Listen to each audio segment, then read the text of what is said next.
Halo rekan-rekan orang tua, perkenalkan nama saya Kak Leo selaku koordinator jenjang KPB Rumah Belajar Semi Palar. Di Taki-Taki kali ini kita akan melaksanakannya secara hybrid, di mana pemaparan materi akan dilaksanakan secara online dan tanya jawab secara offline. Untuk jadwal tanya jawab nanti yang secara offline akan dikirimkan melalui informasi WA Group orang tua. Untuk pertama, kita akan mendengarkan dulu pemaparan dari Kak Andi selaku koordinator utama Rumah Belajar Semi Palar. Sebagai berikut. Oke, baiklah. Salam jumpa kembali rekan-rekan orang tua Semi Palar yang berbahagia. Salam bahagia, salam sejahtera untuk kita semua. Hari ini kita jumpa lagi di awal TP ke-18, tahun pendidikan kita yang ke-18. Berarti kita sudah menggulirkan proses di Semi Palar ini selama 17 tahun. Dan hari ini kita kumpul lagi untuk Taki-Taki. Izinkan saya, walaupun lewat rekaman ini, menjumpai rekan-rekan semua untuk menyampaikan beberapa hal untuk menjadi pijakan bersama untuk proses kita bersama di tahun ke-18 ini. Saya akan segera masuk ke penjelasan. Waktu saya tidak panjang, hanya 15 menit. Mudah-mudahan bisa memberikan beberapa informasi yang nanti akan dipertajam, didetailkan kembali oleh rekan-rekan KJ dan para kakak di sesi-sesi selanjutnya. Oke, ya. Saya akan langsung rekan-rekan ke penjelasan saya di Taki-Taki ke-18 buat rekan-rekan orang tua yang baru bergabung di tahun pertama di Semi Palar. Apa artinya Taki-Taki?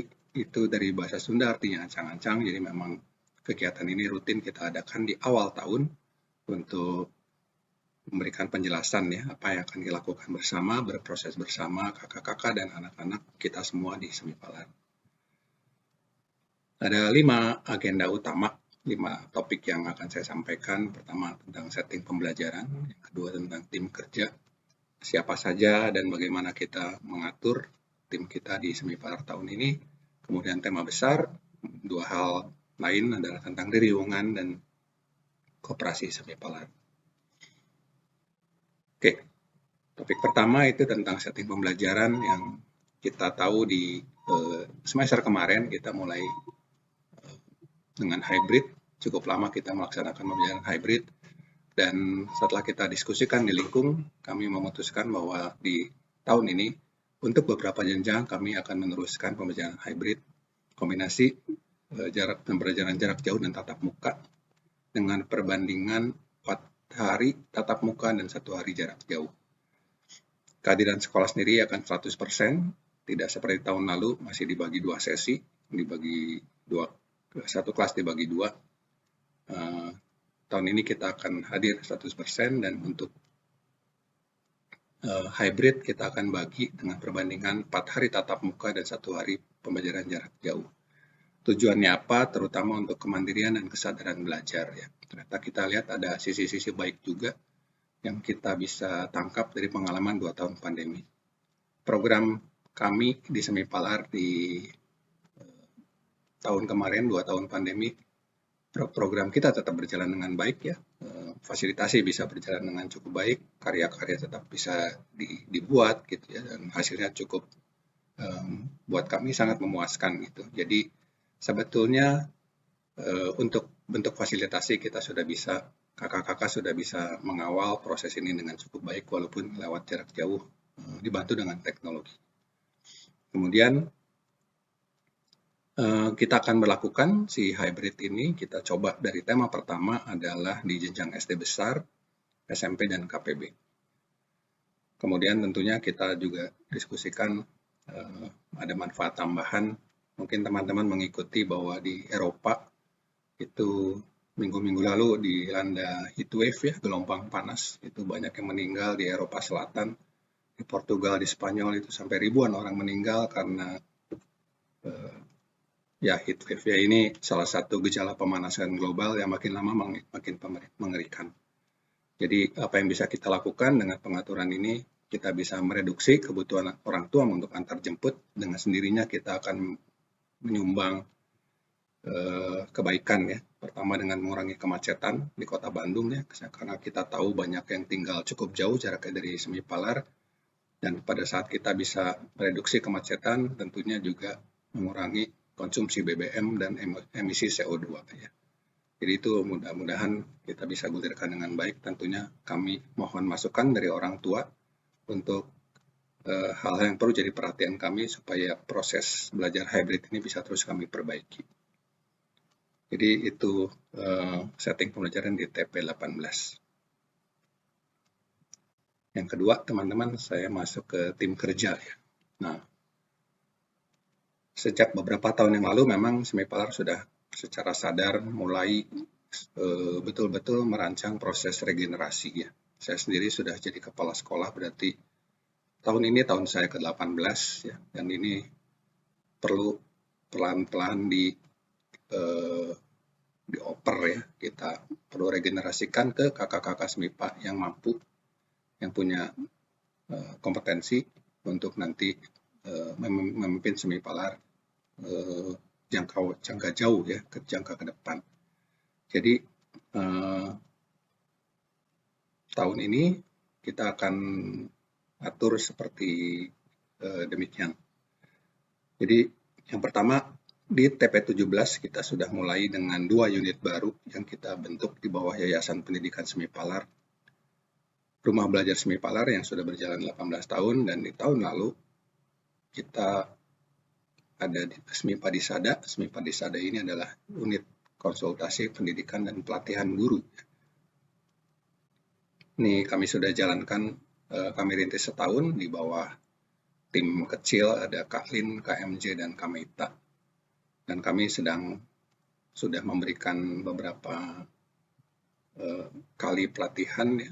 Ada yang pendampingan 1 tahun, ada pelatihan-pelatihan pendek gitu ya. Dan saat ini kami sedang bekerja sama dengan salah satu pendidikan tinggi di Bandung.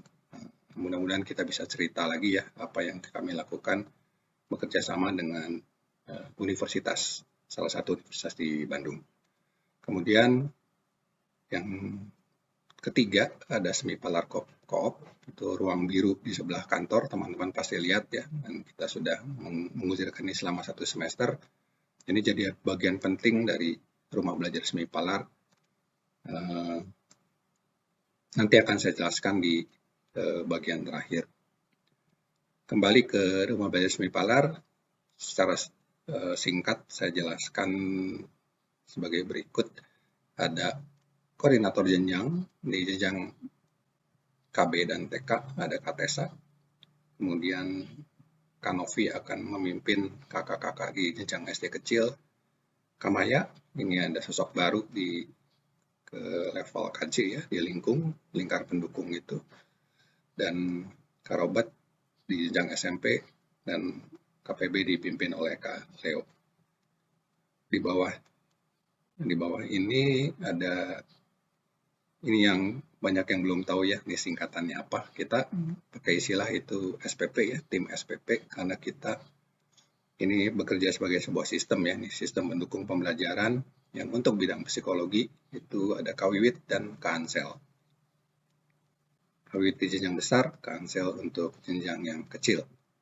Untuk SPP program, jadi yang fokus ke program ya, bagaimana pembelajaran digulirkan, apa aja, dan seperti bagaimana, itu ada Kak Diki, Kak Ina, dan saya. Jadi tahun ini ada 5 SPP dan 5 KJ.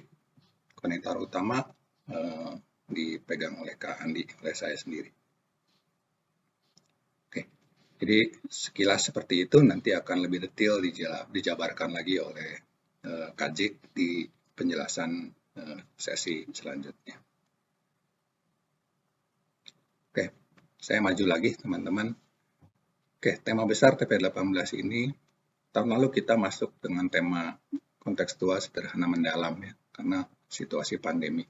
Tapi kami belajar juga bahwa ternyata dari 2 tahun proses itu, kita banyak melakukan refleksi dan flashback ke bulan Februari tahun lalu, kita sudah menggelar proses POT ya, bersama-sama orang tua, juga kakak-kakak, untuk masuk mendalami tentang ini ya, istilahnya yang kita sebut dengan literasi diri.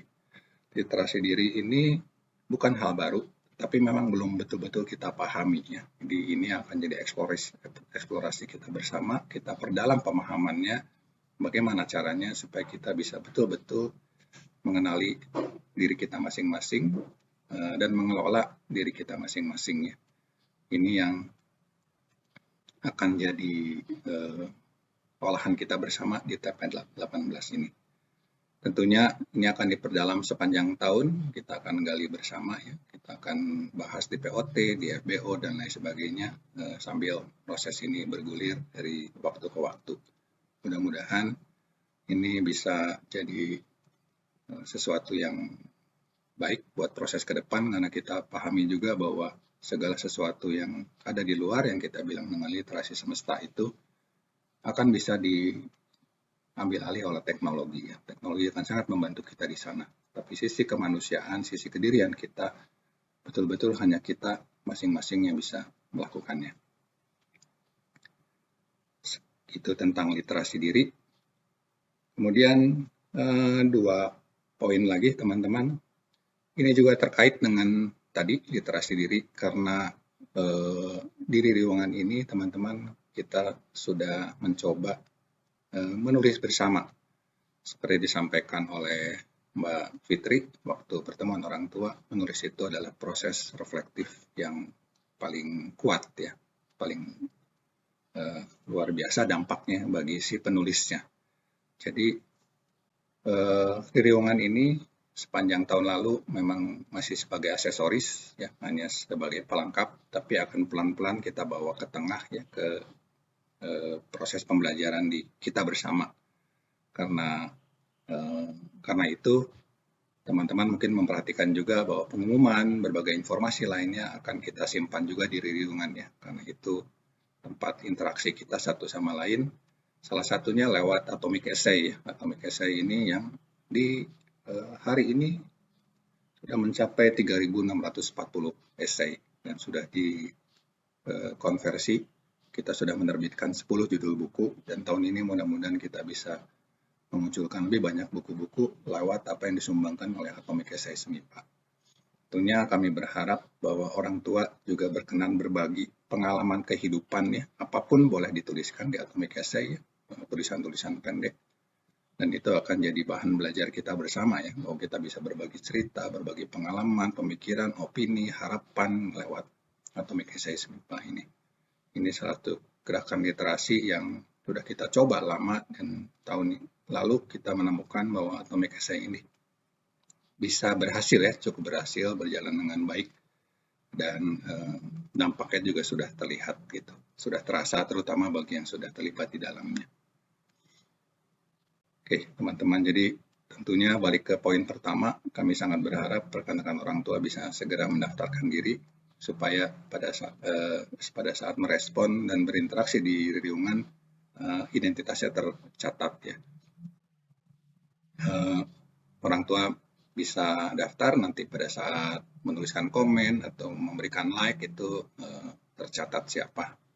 Syaratnya memang harus login ke Ririungan. Oke, jadi itu sekilas tentang Ririungan. Terakhir saya akan cerita tentang koperasi. Kenapa koperasi? Yang paling bawah teman-teman, ini adalah langkah nyata kita untuk beralih dari pendidikan holistik menuju kehidupan holistik. Kenapa koperasi? Karena koperasi adalah sistem ekonomi yang paling holistik ya. Itu adalah kepemilikan bersama untuk kebermanfaatan bersama. Jadi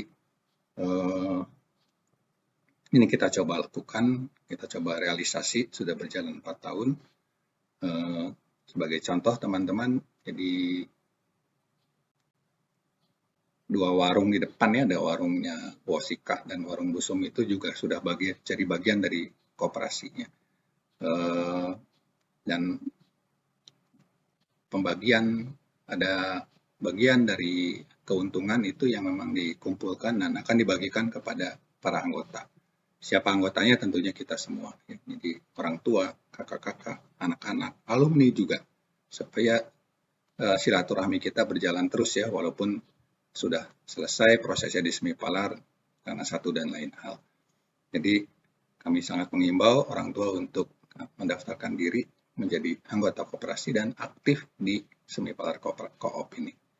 Kenapa anggota aktif? Karena yang akan mendapat bagian keuntungannya ini adalah anggota aktif ya, yang membayarkan iuran bulanan dan aktif berinteraksi, belanja dan berjualan di koperasi.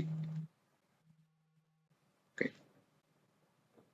Balik lagi ke Ririungan teman-teman ya, ada satu, kalau teman-teman masuk ke Ririungan itu ada menu khusus itu tentang judulnya Semipalar Co-op ya, teman-teman bisa langsung lihat itu semua informasi, catatan aktivitas, catatan keuangan ya, pembagian catatan penjualan, catatan pembagian hasil dan lain sebagainya itu bisa dilihat secara transparan di Ririungan ya. Jadi itu juga salah satu yang kami belajar bahwa kunci keberhasilan koperasi itu adalah transparansi ya. Penghasilannya berapa ya, dibagi anggotanya ada berapa, itu perhitungannya seperti apa dan lain sebagainya, itu bisa dilihat di Ririungan. Di tahun ini juga tim koperasi akan segera mengurus ya legalitasnya, badan hukum dan lain sebagainya supaya memang ini jadi resmi ya, buat kita semua, jadi jelas legalitasnya dan lain sebagainya gitu. Jadi kurang lebih seperti itu teman-teman yang bisa saya sampaikan. Ini hanya pijakan awal dan mudah-mudahan akan kita bisa gulirkan bersama, kita olah bersama dan jadi kebaikan ya, jadi kebermanfaatan buat kita semua. Mudah-mudahan juga proses kita di tahun ini semakin baik, pandemi beralih ke endemi dan pendidikan yang kita rasakan sebelum pandemi sudah kembali lagi, bisa kita rasakan suasananya, kegembiraannya dan lain sebagainya di Semipalar di sepanjang tahun ini dan waktu-waktu ke depan.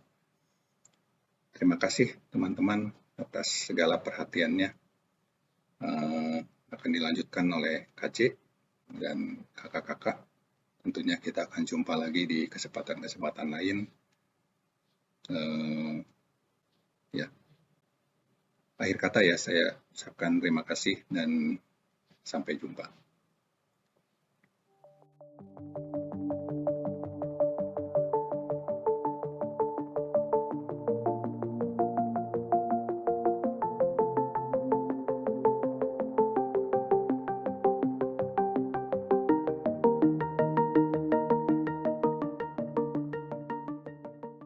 KPB Semipa itu jenjang di Rumah Belajar Semipalar setingkat dengan SMA. Yang membuatnya berbeda adalah kurikulum yang berbeda. Seperti Ibu Bapak lihat, kita akan mengembangkan dan melaksanakan kurikulum baru yang dimulai per TP18 ini. Seperti bingo yang Bapak Ibu bisa lihat di sini. Walaupun kurikulumnya baru, nilai yang diusung KPB tetap sama, yaitu mandiri, adaptif, dan bermanfaat. Sekarang saya akan coba menjelaskan bagaimana sih caranya kita menjalankan bingo ini sebagai kurikulum KPB yang baru. Yang pertama, di setiap aspek itu perlu ada paraf KK. Paraf KK ini dia akan memvalidasi bahwa proyek telah tuntas dilaksanakan secara mandiri, adaptif, dan bermanfaat. Verifikasi akan dilaksanakan bersama anak dan kakak pendamping yang akan kita sebut dengan kaping. Nanti hasil diskusi anak dengan kakak pendamping yang kita sebut kaping ini akan divalidasi oleh KJ. Cara anak dan kakak menentukan apakah aspek pembelajaran ini sudah tuntas terpenuhi atau belum adalah berdasarkan matriks sasaran perkembangan perjenjang. Bisa Bapak Ibu lihat, ada 3 tahap kelas di KPB ini, yaitu kelas 10, kelas 11, dan K12. Dan di setiap tahapnya ada 2 paket program, semester genap dan semester ganjil. Dan nanti Bapak Ibu bisa lihat di bawahnya lagi, masing-masing semester ada proyek utama dan proyek pendukung. Setiap proyek utama itu adalah khas tiap semester dan tingkatan kelas. Nah, yang bisa diambil setelah berkonsultasi dengan kakak pendamping dan kakak kelas adalah proyek pendukung. Nanti Ibu Bapak bisa lihat di tabel bawah ini bagaimana proyek pendukung dan proyek utama akan saling terkait. Untuk selanjutnya kita akan coba masuk lebih dalam mengenai proyek-proyek apa saja yang dibuka di semester ini.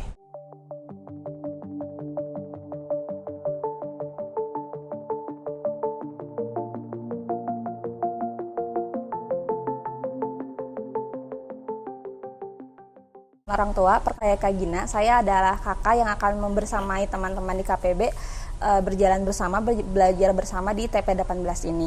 Berdasarkan tadi yang sudah diucapkan Kak Leo, saya akan menjabarkan beberapa proyek yang akan dibuka di semester ini. Proyek pertama adalah proyek Sabilulungan. Di proyek ini, anak perlu ikut berpartisipasi dalam kegiatan komunitas. Nah, nanti sasaran karakter dari proyek ini adalah kontribusi optimal dalam kegiatan bersama, lalu olahan nuraninya ialah menemukan peningkatan kemampuan diri dari tindakan yang berintensi mengembangkan lingkungan dan sesama. Proyek yang kedua adalah proyek Balai Ajar atau yang selama ini kita sebut dengan kelas semesta. Jadi di proyek ini teman-teman atau anak-anak KPB akan belajar dimanapun dari siapapun gitu. Kenapa kita menggantinya menjadi Balai Ajar bukan kelas semesta? Karena supaya kita tidak terkotakkan dengan kata kelas. Jadi kita menggantinya dengan kata Balai Ajar yang juga lebih lokal ya. Dalam proyek ini, teman-teman akan menemukan secara jasmani kemampuan menyesuaikan sikap, gerak, perilaku, dan berpakaian dalam kegiatan. Lalu olahan nuraninya yaitu menentukan minat dan atau kekosongan diri dari wawasan yang dimaknai sekaligus pemenuhannya. Proyek yang ketiga adalah proyek kelompok. Di proyek kelompok ini, teman-teman akan bekerja secara kelompok. Jadi di proyek ini yang akan dilakukan adalah bonding di kelompoknya masing-masing. Dalam proyek ini olahan nalar yang ingin dilakukan adalah mampu memecahkan masalah dan memilih opsi yang baik berdasarkan kemampuan menanggung konsekuensi. Lalu untuk yang keempat adalah proyek mandiri. Proyek mandiri ini adalah di mana anak akan mendalami dan menyelaraskan dengan kebutuhan lingkungan. Jadi mereka akan merespon apa yang dibutuhkan lingkungan sekaligus mereka akan mendalami minat mereka. Anak ini akan diarahkan untuk menemukan kebermanfaatan diri melalui produk yang dihasilkan. Sasaran karakternya ya ini berbagi manfaat topik pembelajaran dari yang ia ikuti. Proyek yang kelima adalah petualangan gambung. Petualangan gambung ini menyelaraskan antara koperasi dan gambung yang merupakan komunitas internal SMIPA. Jadi dalam kegiatan ini kita anak-anak KPB itu harus menciptakan produk perangkat yang bisa menyelesaikan masalah di sekitarnya. Lalu olahan nuraninya yakni menemukan nilai diri dan interaksi bersama lingkungan. Dalam proyek ini kegiatan komunitas yang berkelanjutan karena kan bagaimanapun koperasi dan gambung adalah komunitas internal yang akan berhubungan langsung dengan KPB SMIPA. Proyek yang keenam adalah mega proyek yang akan menjadi awalan dan sedang dilakukan di semester ini. Proyek ini akan dilakukan bersama antara K10, K11, dan K12. Kenapa disebut mega proyek? Karena proyek ini memiliki yang besar dan semuanya bergabung bersama. Dan harapannya dalam proyek ini tuh anak-anak itu bisa diarahkan menuju performan act. Di sini kenapa disebut mega proyek? Karena kompleksitas dari relasinya. Jadi kita rencananya akan berkomunitas dan komunitas itu pun akan punya komunitas lagi. Jadi kompleksitas dari relasinya ini yang menjadikan si proyek ini adalah mega proyek. Dalam proyek ini bisa jadi sebagai K10 sebagai awalan, K11 tantangan, dan di K12 itu refresh. Karena kan mereka sebenarnya sejauh ini sudah melakukan banyak proyek, tapi ini tuh merupakan proyek yang buat mereka nge-refresh di tahun ketiganya mereka. Sasaran nalar dari proyek mega proyek ini adalah mampu mengembangkan olahan informasi yang dimiliki, mampu mengungkapkan gagasan yang jelas dengan selaras dan bahasa tubuh yang sesuai dengan lawan bicara. Lalu olahan nuraninya ini menemukan arti diri dari kepekaan terhadap situasi lewat penerapan tata adab. Proyek terakhir adalah proyek magang, di mana dalam proyek ini anak akan masuk ke atmosfer dunia nyata, di mana mereka akan mencoba langsung masuk dan terjun langsung ke dunia kerja. Sasaran karakter dari magang ini adalah bahwa kemampuan menerapkan keilmuan yang ia dapat dari proyek pada dirinya sendiri, lalu olahan nuraninya menemukan potensi diri melalui relasi kerja. Seperti itu mungkin dari saya tentang proyek yang akan dibuka di semester ini. Nanti anak-anak akan diberikan bimbingan bersama Kaping dan Kaproyek untuk proyek mana yang akan mereka ambil. Seperti itu dari saya. Selanjutnya akan ada laporan dari rekan Maul yang akan melaporkan dari lapangan.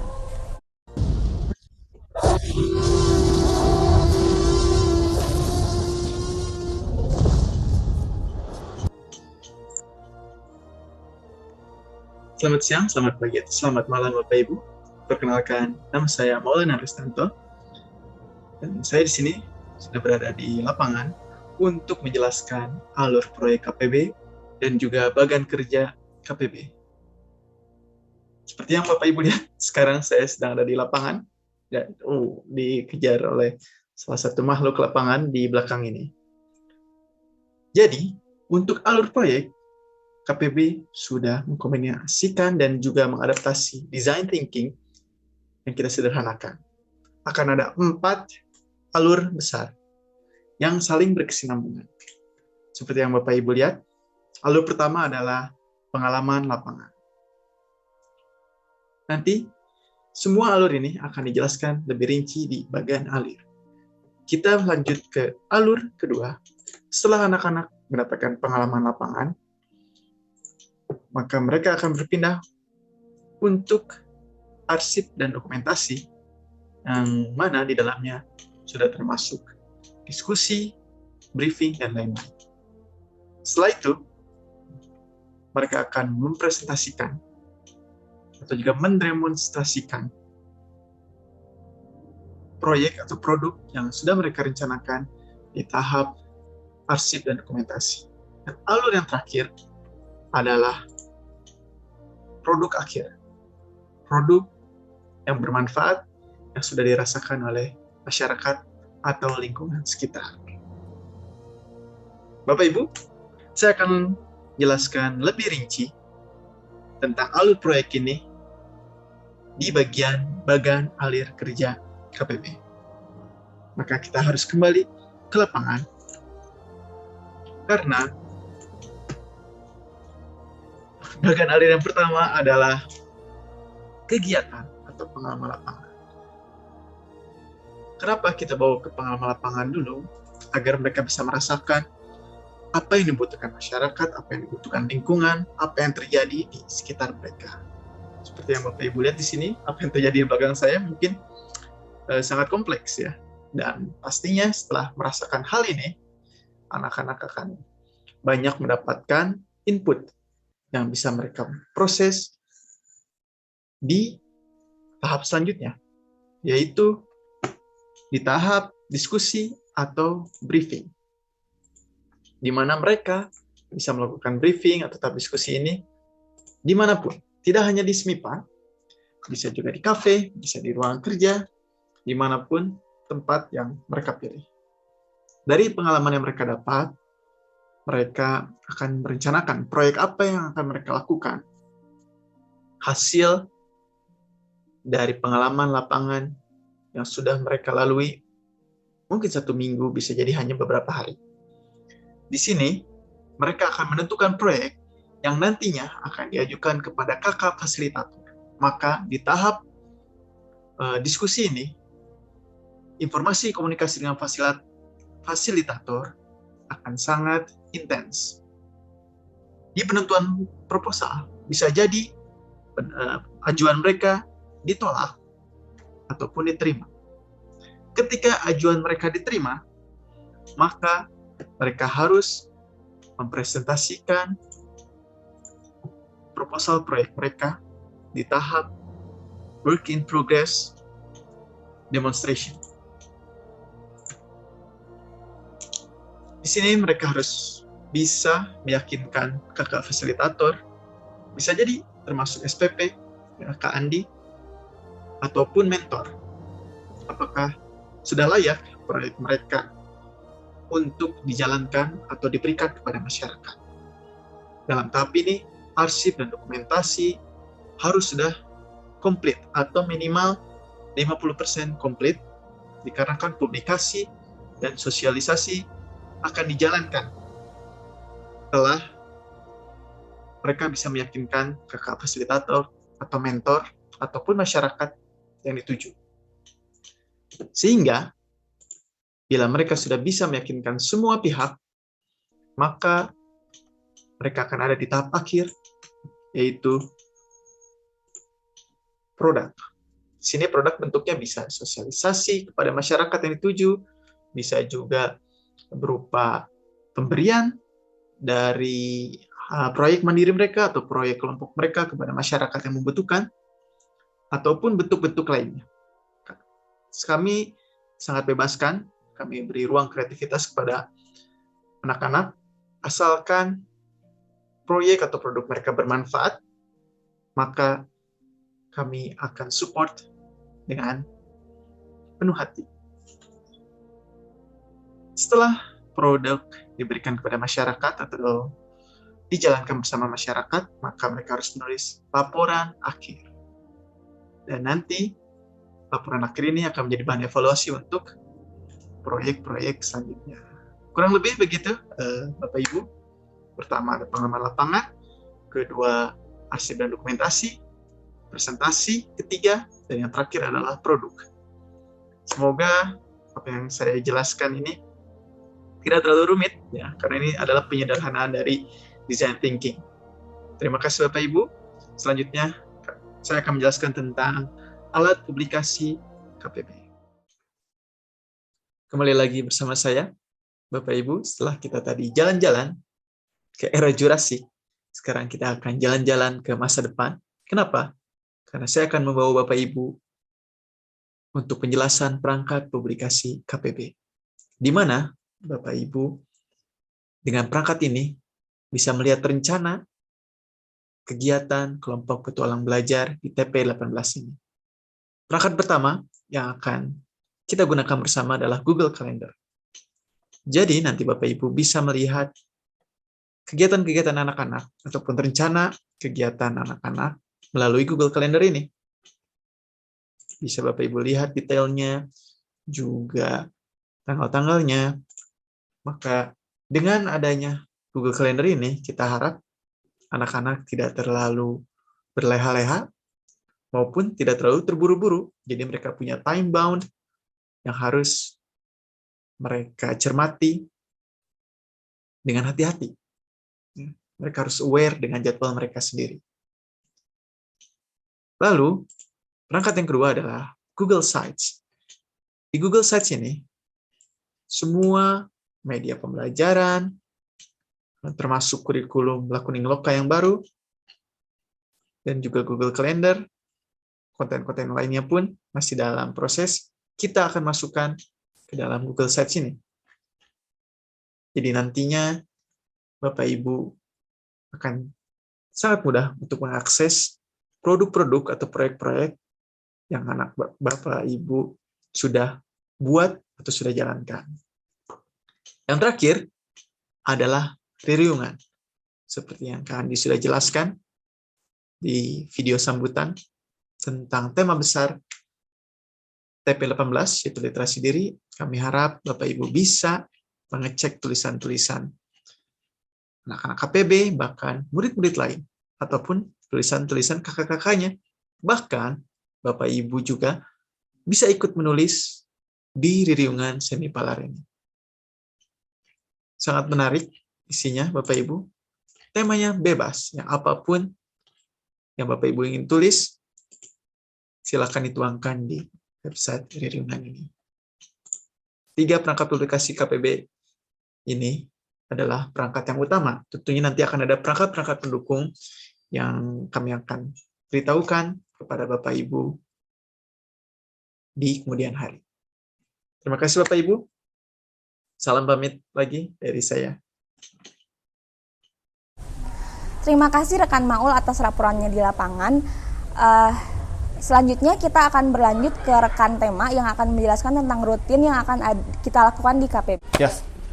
Terima kasih Kak Gina dan Kak Maul untuk informasinya. Perkenalkan, nama saya Tema. Saya akan mencoba menjelaskan beberapa kegiatan rutin yang akan teman-teman KPB jalankan di semester ini. Nah, yang pertama itu berkaitan dengan penampilan. Kami menyebutkan Senin Elegan, di mana teman-teman akan berpenampilan lebih resmi dan bertujuannya adalah untuk teman-teman lebih aware, lebih peduli dengan penampilan mereka agar sesuai dengan kegiatan yang akan mereka kerjakan di hari itu. Setelah itu ada namanya Rabu Nyunda. Rabu Nyunda ini teman-teman akan diajak untuk membiasakan diri berkegiatan dan mengenal kebudayaan yang ada di sekitar mereka. Karena kita ada di Bandung, Ranah Sunda, jadi teman-teman akan mencoba belajar untuk berkomunikasi menggunakan bahasa Sunda.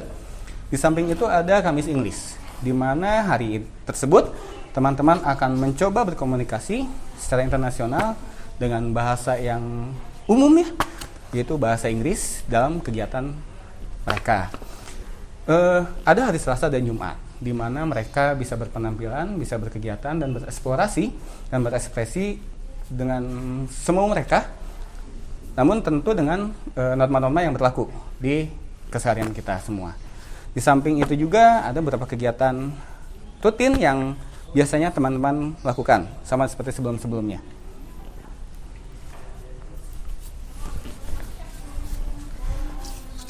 Ada waktu hening, di mana waktu hening ini kami ajak sebagai media anak-anak agar bisa mengondisikan diri untuk hadir lebih utuh sebelum berkegiatan. Jadi teman-teman akan hadir lebih nyaman dan dapat menyesuaikan dengan kegiatan yang akan mereka lakukan. Di samping itu ada hal baru, yaitu waktu jeda, di mana kegiatan ini akan dilakukan selama 1 menit di antara perubahan kegiatan mereka, dan dimaksudkan sebagai waktu istirahat agar anak-anak dan teman-teman bisa memaknai pembelajaran hari itu atau bahkan hanya merefresh pikiran mereka. Selain waktu hening, adapun Jaba Waskita. Seperti yang kita sudah tahu, Jaba Waskita ini merupakan suatu waktu di mana teman-teman diajak untuk meluaskan informasinya, meluaskan literasinya dengan membaca buku selama 30 sampai 1 jam. Untuk lebih lanjutnya, kami pun akan menjalankan Jaba Waskita ini dengan berbagai macam variasi yang akan dilakukan. Yang terakhir, kegiatan rutin kami setiap hari adalah olah gerak. Olah gerak ini bukan hanya olahraga, tapi memang kami mengajak teman-teman untuk lebih merasakan diri mereka, merasakan sekitar mereka dengan berbagai gerakan yang mungkin mereka bisa dapatkan di keseharian mereka. Bukan hanya itu, olah gerak ini memang mengandalkan skill dan meningkatkan kemampuan kebiasaan harian mereka. Nah, itu beberapa kegiatan rutin yang akan teman-teman jalankan selama di KPB ini. Karena itu, mudah-mudahan teman-teman bisa membantu, teman-teman orang tua bisa mengkondisikan juga dan mendukung teman-teman untuk berkegiatan rutin yang tadi sudah disebutkan. Sekarang kita akan kembali ke Kaleo.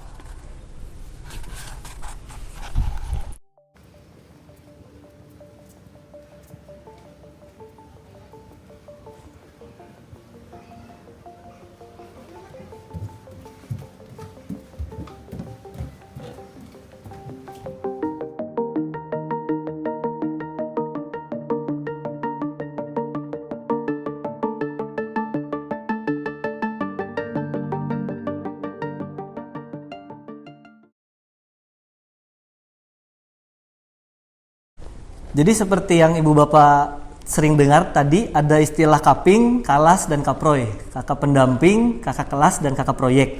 Secara umum, kakak pendamping adalah kakak yang akan mendampingi, memfasilitasi secara pendampingan kepada anak-anak tertentu.